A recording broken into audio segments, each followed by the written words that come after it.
Hello, everyone, and welcome to Dots Connected. This is going to be my new daily roundup of the news and dots you might have missed. I'm going to strive to do this once a day, maybe twice, but we'll see what happens.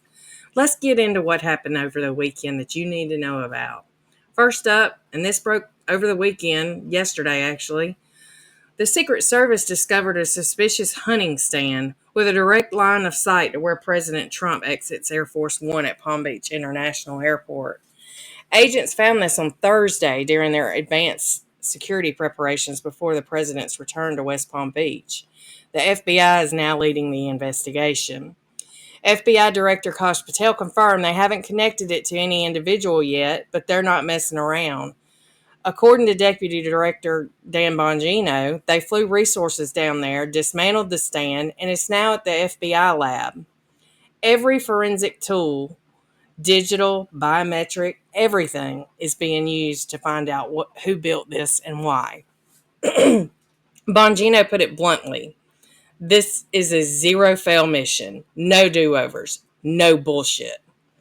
This comes after we've already seen multiple threats against the president, so the Secret Service is clearly not taking any chances. Speaking of investigations, FBI Director Kash Patel told Just the News that the Bureau is continuing to investigate the assassination of our beloved Charlie Kirk, including the possibility of accomplices or other suspects who may have helped Tyler Robinson, who, I remind you, already confessed. Patel said once they collected enough evidence, they'll refer any additional suspects to prosecutors. He added, we're looking at everyone that was there, everyone that was online. Deputy Director Bongino noted that Robinson displayed several early warning signs before the attack, including a recent interest in left-wing politics and discussions with family about Kirk's upcoming appearance and their dislike for him. Now, I know people want answers. I want answers. There's been a lot of speculation online, but Patel and Bongino have made it clear. They're not going to publish evidence publicly if it could undermine the prosecution. Koch said bluntly, I am not going to allow the Charlie Kirk prosecution to be dismantled because we want to get over our skis and publicize information. The FBI is promising to provide every piece of evidence to Utah prosecutors as they build their case against Robinson. Let's let them do their job. All right, shifting gears to the James Comey case, and there have been some developments here. Federal prosecutors signaled Sunday they may seek to remove Comey's lead attorney, Patrick Fitzgerald, due to his alleged role in media disclosures back in 2017 after President Trump fired Comey as FBI director. Prosecutors told the judge that Fitzgerald's involvement creates a potential conflict of interest. Comey is facing 2 felony charges of false statements and obstruction in his Virginia criminal case. The DOJ is urging the judge to quickly approve a filter team to review evidence about Fitzgerald's role in these disclosures, which included information that was later deemed classified. And then get this, Comey's legal strategy is taking shape. According to court records, 4 new lawyers have joined his team, and he's seeking to dismiss the criminal charges based on selective and vindictive prosecution. He's already entered a plea of not guilty. Who believes him? Not me. This looks like Comey is making a big play to get the case dismissed before the underlying facts even become public. We'll see how that goes. For context, Kash Patel declassified over 260 pages of records detailing strategic media leaks under Comey's watch, including stuff related to the Clinton email and Trump-Russia probes. Now, if you haven't seen the Dan Scavino interview yet, there were some really interesting moments. First, Scavino announced that as head of White House personnel, he's now in charge of appointing U.S. Marshals all across the country and working very closely with the DOJ.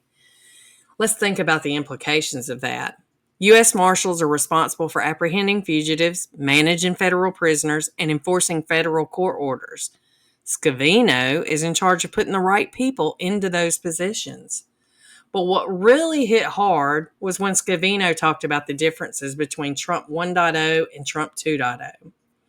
He said, the differences are absolutely incredible. We're not being attacked every day or investigated every day. The head games they played, they wanted to silence us. They ultimately wanted to put us all away for life. He added that Butler, Pennsylvania changed everything. He said, it was from that point forward that I knew he would be the president of the United States. And then he got real about why they're there. We could go out tomorrow, make millions of dollars. I instead take a government salary to fight for the American people every day. And that's everybody in this administration. They're patriots.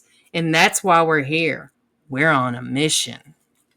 Scavino also called out governors like Pritzker and Newsom, asking why they wouldn't want to work with the administration to make cities like Chicago safe again. I'll never understand it, for the life of me, how these people do not want to work with this administration. But he added, and I agree, it's nuts. And finally, President Trump made some very direct comments about the Insurrection Act. He said, don't forget, I can use the Insurrection Act. 50% of the presidents almost have used that, and that's unquestioned power. I'm met constantly by fake politicians. These cities have to be safe. These cities that are Democrat run, exclusively just about, are unsafe cities. So the president is making it clear. He has that option on the table if cities don't get their crime under control. And don't forget, and I haven't used it, but don't forget, I can use the Insurrection Act. 50% of the presidents almost have used that. And that's unquestioned power. I choose not to. I'd rather do this. But I'm met constantly by fake politicians that think that, it's not like a part of the radical left movement to have safety. These cities have to be safe. Our cities that are Democrat run, exclusively just about, are unsafe cities. And don't forget, and I haven't. So that's what you needed to know from over the weekend. Thank you guys for watching, and I'll see you tomorrow on Dots Connected.